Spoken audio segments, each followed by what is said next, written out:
देता है, और यदि हम अपने दिल को शुद्ध रखें और परमेश्वर की इच्छा के अनुसार चलें, तो हमारी आत्मिक आंखें खुल सकती हैं और हमें अदृश्य संसार की सच्चाई दिखाई दे सकती है। आत्मिक आंखें खोलने के सरल लेकिन शक्तिशाली कुंजियां। अध्याय 2, प्रभु की प्रतीक्षा करना। यह अध्याय आत्मिक दृष्टि को खोलने और आत्मिक वास्तविकताओं से जुड़ने के सबसे प्रभावी तरीकों में से एक पर केंद्रित है, प्रभु की प्रतीक्षा करना। यह प्रक्रिया बाइबल में कई स्थानों पर उल्लेखित है और इसके अभ्यास से हमें आत्मिक दृष्टि प्राप्त करने में मदद मिलती है। पहले हम समझेंगे कि प्रभु की प्रतीक्षा का अर्थ क्या है और बाइबल में इसका क्या आधार है। फिर इसके व्यावहारिक पहलुओं और इसके हमारे जीवन में फायदों की चर्चा करेंगे। प्रभु की प्रतीक्षा का अर्थ। प्रभु की प्रतीक्षा करना मतलब है उनके सामने शांत मन से बैठना, उनसे निकटता की चाह रखना और उनसे यह उम्मीद करना कि वे अपने बारे में कुछ प्रकट करेंगे। यह समय ध्यान, शांति और धैर्य का होता है, जिसमें हम भौतिक समस्याओं से हटकर आत्मिक संसार पर ध्यान केंद्रित करते हैं। बाइबल में इसके कई उदाहरण मिलते हैं, जैसे कि भजन संहिता 25:5 में राजा दाऊद कहते हैं, हे मेरे परमेश्वर, अपने सत्य में मेरी अगुवाई कर और मुझे सिखा, क्योंकि तू ही मेरा उद्धार करने वाला परमेश्वर है। मैं दिन भर तेरी प्रतीक्षा करता हूँ। इसी प्रकार भजन संहिता 46:10 में लिखा है, चुप हो जाओ और जान लो कि मैं ही परमेश्वर हूँ। मेरा उद्धार करने वाला परमेश्वर है। मैं दिन भर तेरी प्रतीक्षा करता हूँ। इसी प्रकार भजन संहिता 46:10 में लिखा है, चुप हो जाओ और जान लो कि मैं ही परमेश्वर हूँ। आत्मिक आंखें खोलने का तरीका। प्रभु की प्रतीक्षा करना हमें अपनी भौतिक दृष्टि से हटकर आत्मिक दृष्टि की ओर स्थानांतरित होने में मदद करता है। यह प्रक्रिया हमें आत्मिक संसार को अनुभव करने और परमेश्वर के करीब लाती है। जब हम भौतिक जीवन के तनावों और उलझनों से परे जाकर परमेश्वर पर ध्यान केंद्रित करते हैं, तो हमारी आत्मिक आंखें खुलने लगती हैं और हम आत्मिक सत्य को देखने लगते हैं। प्रक्रिया। प्रभु की प्रतीक्षा करने की प्रक्रिया में पहला कदम पवित्र आत्मा की मदद को स्वीकार करना है। पवित्र आत्मा हमारे इस प्रयास में मार्गदर्शन करते हैं और इस यात्रा को हमारे अनुकूल बनाते हैं। इसके बाद हमें एक विशेष स्थान पर बैठना चाहिए जो इस अनुभव के लिए समर्पित हो। यह स्थान आपके घर में कोई भी शांत और एकांत जगह हो सकती है। आपको शारीरिक रूप से स्थिर और शांत होना चाहिए ताकि आपका ध्यान प्रभु पर केंद्रित रहे। शारीरिक स्थिरता के साथ ही मन की शांति भी आवश्यक है। इसका मतलब यह नहीं है कि आप अपने मन को खाली करें, बल्कि अपनी सभी चिंताओं को किनारे रखते हुए अपने मन को प्रभु पर केंद्रित करें। यह एक प्रक्रिया है और इसके लिए अभ्यास की आवश्यकता होती है। अगर आपका ध्यान भटकता है तो उसे फिर से प्रभु पर केंद्रित करें। चुप्पी और जागरूकता। प्रभु की प्रतीक्षा करते समय चुप रहना बहुत महत्वपूर्ण है। इस चुप्पी में हम अपनी आत्मिक आंखें खोलने का प्रयास करते हैं। यदि आप इस दौरान सो जाते हैं तो यह स्वाभाविक है। नींद से जागने के बाद फिर से इस प्रक्रिया को दोहराएं। धीरे धीरे आप पाएंगे कि आपका शरीर शांत हो जाएगा, लेकिन आपकी आत्मा जागृत रहेगी। परिणाम और अभ्यास। प्रभु की प्रतीक्षा करने से हमें आत्मिक दृष्टि प्राप्त होती है। यह अनुभव शुरुआत में कठिन हो सकता है, लेकिन नियमित अभ्यास से हम इस अनुभव में प्रवीण हो जाते हैं। जब हमें आत्मिक दृष्टि प्राप्त होती है तो इसे बिना किसी बाधा के पूरी तरह से अनुभव करें। इस प्रक्रिया के साथ साथ हमारे जीवन में सकारात्मक परिवर्तन आने लगते हैं और हमारा आत्मिक जीवन फलदायक होता है। याकूब 4:8 में कहा गया है, परमेश्वर के निकट जाओ और वह तुम्हारे निकट आएगा। प्रभु की प्रतीक्षा करना हमें उनकी उपस्थिति में अधिक स्थिर और आत्मिक रूप से सक्षम बनाता है। इस अभ्यास से हमें आत्मिक अनुभवों में बढ़ोतरी होती है और हमारी आत्मिक आंखें खुलने लगती हैं। इसलिए प्रभु पर विश्वास रखें और इस प्रक्रिया का आनंद लें। आत्मिक आंखें खोलने के सरल लेकिन शक्तिशाली कुंजियां। अध्याय 3, जागरूकता विकसित करना। आध्यात्मिक जागरूकता विकसित करना एक महत्वपूर्ण अभ्यास है जो हमें आत्मिक वास्तविकताओं के प्रति सजग बनाता है। यह एक कौशल है जिसे हमें अपने भीतर जागृत करना होता है। अक्सर हम यह मानते हैं कि यदि हम आत्मिक क्षेत्र में कुछ देखते हैं तो इसे नजरअंदाज करना असंभव है। लेकिन सच्चाई यह है कि हम प्रतिदिन ऐसी आत्मिक चीजों को अनदेखा कर देते हैं क्योंकि हमें पता ही नहीं होता कि हमें क्या देखना है या हमें किस चीज पर ध्यान देना चाहिए। हमारी आंखें हमसे खेल खेलती हैं। बचपन से ही हमें यह सिखाया जाता है कि जो भी आध्यात्मिक चीजें हम देखते हैं वे असली नहीं हैं। हमें बताया जाता है यह तुम्हारी कल्पना है या यह सच नहीं है। इस तरह की शिक्षा से हमारे भीतर एक मानसिकता विकसित हो जाती है जो आध्यात्मिक चीजों को नकार देती है। यह मानसिकता हमें आत्मिक चीजों को देखने और समझने से रोकती है ना होगा और आत्मिक क्षेत्र को स्वीकार करने वाली नई मानसिकता विकसित करनी होगी। प्रार्थना के माध्यम से जागरूकता। इस मानसिकता को बदलने और आत्मिक जागरूकता विकसित करने के लिए प्रार्थना की जाती है। आशा है कि आप लेखक के साथ एक मन हो जाएंगे। पिता, मैं उन आध्यात्मिक चीजों को नजरअंदाज करने के लिए क्षमा चाहता हूं जिन्हें मैंने देखा लेकिन मान्यता नहीं दी। मेरे जीवन से हर अविश्वासी मानसिकता को तोड़ दीजिए और मुझे आध्यात्मिक जागरूकता प्रदान कीजिए। मुझे देखने वाली आंखें दीजिए और मुझे हर दिन अधिक आत्मिक जागरूक बनाए। यीशु के नाम में, आमीन। व्यावहारिक अनुप्रयोग या अभ्यास। आध्यात्मिक जागरूकता बढ़ाने के लिए कुछ व्यावहारिक उपाय किए जा सकते हैं। सुबह की जागरूकता। सुबह उठते ही बिस्तर पर आराम से लेटे रहें और कमरे के वातावरण का निरीक्षण करें। कोई भी असमानता जैसे रंग में हल्का बदलाव या हवा में विचलन देखें। यह आत्मिक क्षेत्र को देखने का शुरुआती संकेत हो सकता है। एक व्यक्ति ने सुबह जागते ही ध्यान केंद्रित किया और पाया कि बिस्तर के पास 2 स्वर्गदूत खड़े हैं। यह तब संभव हुआ जब उसने आत्मिक क्षेत्र की छोटी छोटी चीजों पर ध्यान देना शुरू किया। 3 आने जाने के दौरान जागरूकता। जब आप काम या किसी अन्य स्थान पर जा रहे हों तो उस स्थान के आत्मिक वातावरण को देखने की आदत डालें। वहां की आत्मिक उपस्थिति का निरीक्षण करें, विशेषकर चर्च या विश्वासियों की सभाओं में। पेरिफेरल विजन या परिधीय दृष्टि का उपयोग। जब आप गाड़ी चला रहे हों तो सड़क से ध्यान हटाए बिना अपनी परिधीय दृष्टि से आत्मिक वातावरण का अवलोकन करें। कभी कभी आत्मिक घटनाएं आपकी परिधीय दृष्टि में ही दिखाई देती हैं, जैसे आकाश में धरती से बादलों तक प्रकाश की स्तंभ। यह एक आत्मिक घटना का संकेत हो सकता है। शाम और रात का समय अंधेरे या धुंधले प्रकाश में, जब प्राकृतिक चीजें स्पष्ट नहीं होती, तब आत्मिक चीजों को देखना आसान हो जाता है। रात में प्रार्थना करते समय बीच बीच में अपनी आंखें खोलें और चारों ओर देखें। आत्मिक जागरूकता का विस्तार। आत्मिक जागरूकता को बढ़ाने के लिए यह अभ्यास दिन भर जारी रखना चाहिए। पहले अपनी दृष्टि पर ध्यान केंद्रित करें, फिर ध्वनियों, गंधों, स्वादों और भावनाओं पर भी ध्यान देना शुरू करें।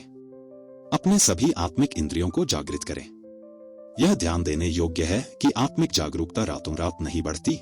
यह एक सतत प्रक्रिया है जिसमें समय और धैर्य की आवश्यकता होती है।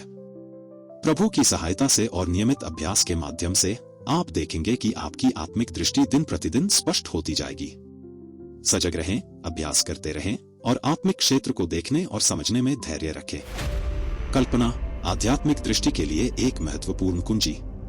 कल्पना को अक्सर एक काल्पनिक गतिविधि के रूप में देखा जाता है, लेकिन आध्यात्मिक दृष्टि में यह एक प्रवेश द्वार की तरह कार्य करती है। इसे केवल दिखावा समझने के बजाय इसे परमेश्वर द्वारा शुद्ध किया गया एक उपकरण माना जाना चाहिए। बाइबल में कहा गया है कि हमें केवल उन कल्पनाओं को गिराना या खंडन करना है जो परमेश्वर की इच्छा के विरुद्ध हैं। दूसरा कुरिन्थियों 10:5 में लिखा है, सो हम कल्पनाओं को और हर एक ऊंची बात को जो परमेश्वर की पहचान के विरोध में उठती है खंडन करते हैं और हर एक भावना को कैद करके मसीह का आज्ञाकारी बना देते हैं। शुद्धिकरण के बिना हमारी कल्पना नकारात्मकता से प्रभावित हो सकती है। हेलो दोस्तों, कल्पना का शुद्ध होना आवश्यक है। अशुद्ध विचार और दृश्य आत्मिक दृष्टि को दूषित कर सकते हैं, इसलिए पवित्रता को बनाए रखना जरूरी है। जैसे बाइबल में फिलिपियों 4:8 में लिखा है, इसलिए है भाइयों, जो बातें सत्य हैं और जो बातें आदरणीय हैं और जो बातें उचित हैं और जो बातें पवित्र हैं और जो बातें सुहावनी हैं और जो बातें मनभावनी हैं, अर्थात जो भी सद्गुण और प्रशंसा की बातें हैं, उन पर ध्यान लगाया करो। शुद्ध और सकारात्मक चीजों पर ध्यान केंद्रित करने के लिए कहा गया है, वैसे ही कल्पना को भी उन विचारों से दूर रखना चाहिए जो हानिकारक हो सकते हैं। इस प्रक्रिया में परमेश्वर से प्रार्थना और क्षमा की मांग की जाती है ताकि हमारी कल्पना शुद्ध हो सके और हम आत्मिक दृष्टि के लिए तैयार हो सके। आत्मिक आंखें खोलने के सरल लेकिन शक्तिशाली कुंजियां। अध्याय 4, वातावरण की स्थापना। आध्यात्मिक वातावरण की स्थापना। आध्यात्मिक दृष्टि को बढ़ाने और आत्मिक क्षेत्र में स्पष्टता लाने के लिए एक सही वातावरण स्थापित करना महत्वपूर्ण है। यह कार्य कहीं भी किया जा सकता है, चाहे वह घर हो, कार्यस्थल हो या अन्य कोई स्थान। आपको परमेश्वर की संतान होने के नाते अपने कानूनी अधिकार का प्रयोग करना चाहिए ताकि अपने परिवेश को आत्मिक रूप से बदल सकें और एक दिव्य वातावरण बना सकें। यीशु के लहू की सामर्थ्य। आत्मिक सुरक्षा और पवित्रता के लिए घर या स्थान के हर कोने पर यीशु के लहू को घोषित करें। जब आप ऐसा करते हैं तो आत्मिक क्षेत्र में एक शक्तिशाली बयान देते हैं जो नकारात्मक शक्तियों को दूर करता है और पवित्र आत्मा की उपस्थिति को स्थापित करता है। इसमें कमरे, गलियारे, दरवाजे और यहां तक कि लोग भी शामिल हैं। अभिषेक और अभिषेक का तेल। अभिषेक आत्मिक वातावरण को समर्पित और शुद्ध करने के लिए किया जाता है। आप अपने घर, संपत्ति और यहां तक कि घर के सदस्यों को भी अभिषेक कर सकते हैं। अभिषेक के लिए तेल का उपयोग किया जा सकता है जिसे हर दरवाजे, खिड़की और अन्य वस्तुओं पर लगाया जाता है। यह प्रक्रिया आत्मिक सुरक्षा और परमेश्वर की कृपा की उपस्थिति को बढ़ाती है। निरंतर स्तुति संगीत। स्तुति और आराधना संगीत बजाना घर के वातावरण को आत्मिक रूप से पोषित करता है। संगीत धीमी आवाज में भी आत्मिक क्षेत्र पर प्रभाव डालता है। यह महत्वपूर्ण है कि संगीत अभिषिक्त हो और सही वातावरण स्थापित करने में सहायक हो। जब घर खाली हो तब वॉल्यूम बढ़ाकर भी इसे बजाया जा सकता है ताकि स्वर्गदूत भी इसका आनंद ले सकें। शोफर तुरही या शोफर का उपयोग। तुरही या शोफर एक पवित्र वाद्य यंत्र है जिसकी ध्वनि आत्मिक क्षेत्र में शक्तिशाली प्रभाव डालती है। जब इसे बजाया जाता है तो स्वर्गदूतों की उपस्थिति महसूस की जा सकती है। यह आत्मिक वातावरण को बदलने और नकारात्मक शक्तियों को दूर करने का एक प्रभावी तरीका है। तुरही या शोफर की ध्वनि के प्रभाव को महसूस करने के लिए इसे नियमित रूप से घर में बजाया जा सकता है। आत्मिक दृष्टि प्राप्त करने के लिए प्रार्थना और उपवास का संयोजन अत्यंत महत्वपूर्ण है। प्रार्थना के माध्यम से हम परमेश्वर से संपर्क करते हैं और यह हमारे जीवन में चमत्कारिक बदलाव ला सकती है। बाइबल में हिजकिय्याह की कहानी इसका एक प्रमुख उदाहरण है, जिसने गंभीर प्रार्थना की और परमेश्वर ने उसकी प्रार्थना का उत्तर दिया। इसलिए हमें भी प्रार्थना में पूरी निष्ठा और भावना से जुड़ना चाहिए ताकि हम अपनी आत्मिक यात्रा में असाधारण परिणाम देख सकें। केंद्रित प्रार्थना की आवश्यकता। कई बार हमारी प्रार्थनाएं इसलिए सफल नहीं होती क्योंकि हम उन्हें चर्च या घर में सीखे गए सामान्य तरीकों से करते हैं, न कि परमेश्वर के वचन के अनुसार। सामान्यतः प्रार्थनाएं छोटी और अनकेंद्रित होती हैं, जो हमारी आध्यात्मिक प्रगति में बाधा बन सकती हैं। यीशु का उदाहरण हमारे लिए प्रेरणा है, जिन्होंने अपने सेवकाई की शुरुआत 40 दिनों की प्रार्थना और उपवास से की। उन्होंने गुप्त स्थान में पिता के साथ बहुत समय बिताया। यदि हम भी अपने आप को आध्यात्मिक क्षेत्र में देखना चाहते हैं, तो हमें अपनी प्रार्थना जीवन को उसी स्तर तक लाना होगा। केंद्रित प्रार्थना, जिसमें हम एक ही उद्देश्य पर ध्यान केंद्रित करते हैं, से हमें बहुत अच्छे परिणाम मिल सकते हैं। उपवास का महत्व। उपवास आत्मा और शरीर को साधने का एक तरीका है जिससे आत्मिक व्यक्ति की शक्ति बढ़ती है। उपवास का अर्थ है शारीरिक और आत्मिक जीवन की कुछ इच्छाओं का इनकार करना ताकि हम आत्मिक चीजों की खोज में अपनी ऊर्जा लगा सकें। उपवास आत्मिक दृष्टि को बढ़ाता है और शत्रु के विरोध का सामना करने के लिए हमें सशक्त बनाता है। उपवास के समय में हमें उपासना, प्रार्थना, बाइबल अध्ययन और परमेश्वर के वचन पर ध्यान केंद्रित करना चाहिए। यह हमारी आत्मिक शक्ति को बढ़ाता है और हमें परमेश्वर की उपस्थिति का अनुभव कराता है। उपवास का समय एक भोजन, एक दिन, एक सप्ताह या उससे अधिक का हो सकता है। विश्वास की घोषणा और प्रभाव। उपवास और प्रार्थना के दौरान हमें विश्वास की प्रार्थनाएं करनी चाहिए और वचनों के अनुसार आत्मिक दृष्टि को घोषित करना चाहिए। जैसे, मैं स्वर्गदूतों को देखता हूं या मैं स्वर्गीय स्थानों की यात्रा करता हूं। जब हम विश्वास के साथ यह घोषणा करते हैं तो हमें आत्मिक क्षेत्र में अधिक स्पष्टता और स्वर्गदूतों की गतिविधि दिखाई देती है। यह विश्वास की शक्ति है जिसे मरकुस 11 का 22 से 24 में लिखा है। यीशु ने उन्हें उत्तर दिया, परमेश्वर में विश्वास रखो। मैं तुमसे सत्य कहता हूं, यदि कोई इस पहाड़ से यह कहे, तू उखड़कर समुद्र में जा गिर, और उसके मन में किसी तरह का कोई संदेह न हो बल्कि विश्वास हो कि जैसा उसने कहा है वैसा ही हो जाएगा, तो उसके लिए वैसा ही होगा। इसीलिए मैं तुम्हें बताता हूं कि तुम प्रार्थना में जो कुछ मांगोगे, विश्वास करो वह तुम्हें मिल गया है, वह तुम्हारा हो गया है। तो आइए, भावों को लिखना न केवल आपकी आत्मा के लिए एक मूल्यवान प्रक्रिया है, बल्कि यह आपके और परमेश्वर के बीच एक संवाद स्थापित करने का एक तरीका भी है। हबक्कुक 2:2 में लिखा है, दर्शन को लिखकर पट्टिका पर साफ साफ लिख, ताकि दौड़ने वाला उसे पढ़ सके। यह स्पष्ट करता है कि अपने आध्यात्मिक अनुभवों को लिखने से हम उन्हें संजोते हैं और उनके महत्व को पहचानते हैं। जब हम अपने जीवन में परमेश्वर द्वारा किए गए कार्यों को लिखते हैं तो हम आगे बढ़ने के लिए प्रेरित होते हैं। अक्सर हम अद्भुत अनुभवों को भूल जाते हैं। उदाहरण के लिए, एक बार मैंने महसूस किया कि मैं एक कठिन समय से गुजर रहा हूं, लेकिन जब मैंने अपने डायरी में देखा तो मुझे याद आया कि केवल कुछ हफ्ते पहले मैंने एक स्वर्गदूत का दर्शन किया था। यह एक महत्वपूर्ण स्मरण था कि हमें अपनी आध्यात्मिक गवाहियों को लिखना चाहिए।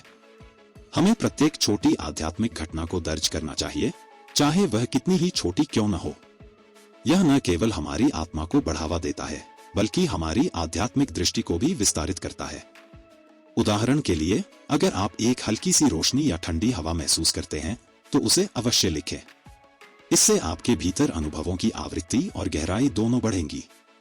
कई बार लोग यह सोचते हैं कि यह प्रक्रिया काम नहीं करती।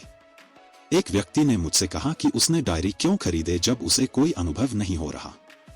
लेकिन यह विश्वास का एक कदम है। जब हम डायरी खरीदते हैं तो हम इस बात का ऐलान करते हैं कि हम परमेश्वर की अद्भुत घटनाओं की प्रतीक्षा कर रहे हैं। अपने अनुभवों को लिखते समय प्रार्थना, उपासना और ध्यान के समय को भी दर्ज करें। इससे आप समझ सकेंगे कि क्या प्रभावी है और क्या नहीं।